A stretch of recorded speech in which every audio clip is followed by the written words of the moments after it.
Coach G and Kaylee. So today we're going to make a quick video for either new white belts, or if you haven't even gotten started yet, something to avoid when you do get started that I see a lot with our beginners is what to do when you're in someone's closed guard, because trying to attack them in their closed guard is not the best idea, and we're going to show you why. Let's get started. So to begin with, when I'm in somebody's closed guard, what she wants is my posture broken. She wants me leaning over her this way. This is going to open me up for chokes that she can set up on me. She can set up cross chokes.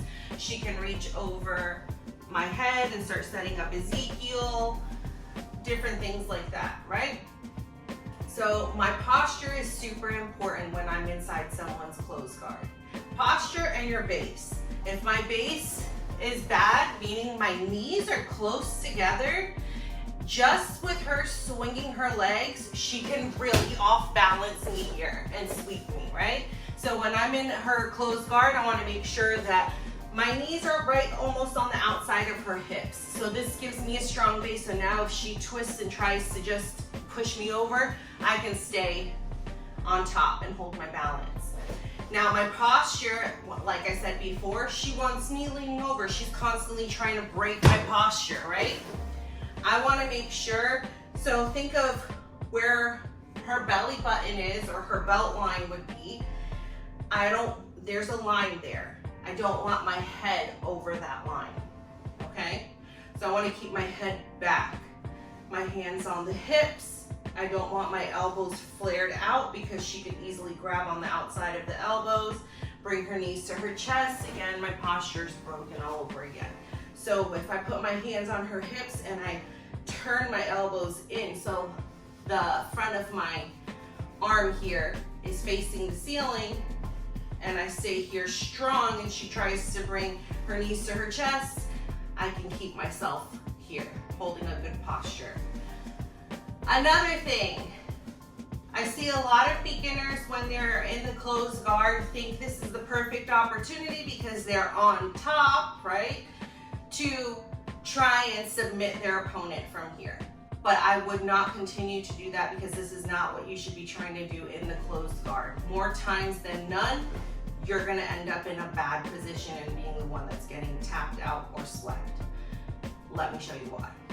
So, again, Kaylee's got the dominant position here. Even though technically I'm on top, she's in the dominant position.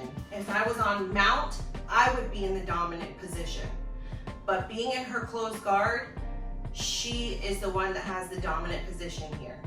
If I lean over and try and cross choke her, I'm giving up my arms.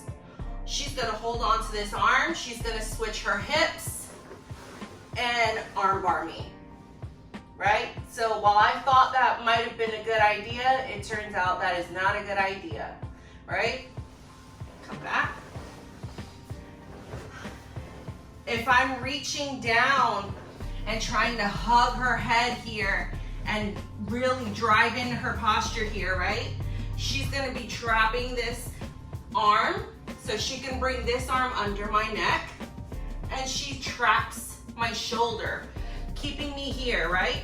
All she has to do now is she puts a butterfly hook on this side and uses this pressure to guide me and sweep me over.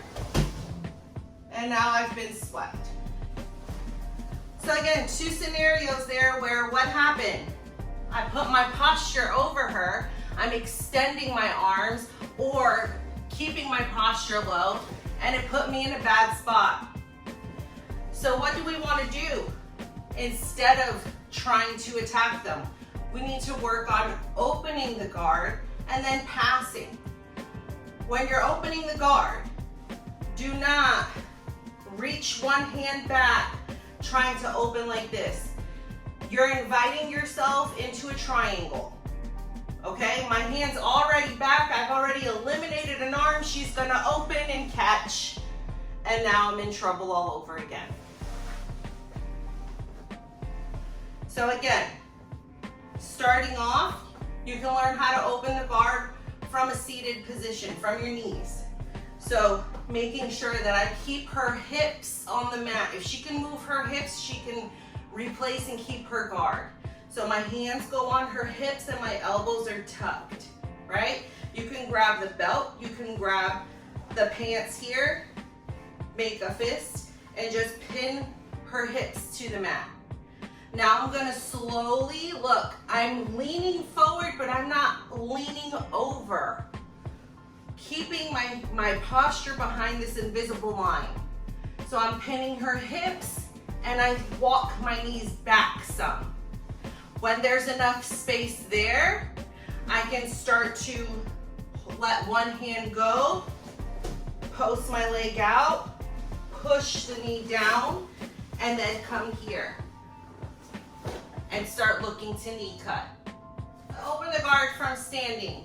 First, I'm gonna open her collar, bring the two lapels together, one finger in between, and then just hold the two lapels together.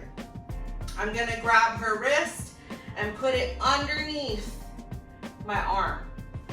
Now, the side that I have control of her wrist, that's the side that I wanna step up first.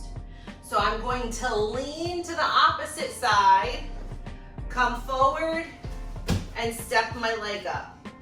The reason why, if I do this on the side that she has control of her arm, she's gonna start scooping my leg.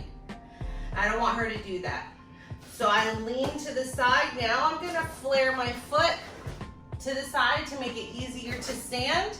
Put my weight on the first foot, and now I stand here. From here, I don't want to stay leaning forward. My arms are extended. She can still armbar me from here, right? Simply by moving her hips, throwing the leg over my head, and I can get armbarred. So I immediately want to let go of the lapel and stand tall. Some people are gonna stay super connected to you. She opened already, but sometimes they're still closed and they're holding on. So I stand tall here, keep control of the sleeve, start to push the knee down. As I do, I step that leg back so that I'm in a staggered stance. And then we can continue to work our passes from there. Thanks for watching, guys. Give that a try. Please, when you're in someone's closed guard, priority, open the guard. Open the guard and pass. That's it. If you have any questions or comments, let me know down below. If there's something that you want to see in a future video, let me know down below. As always, make sure to like and subscribe. And we'll see you next time on the mats. Puss.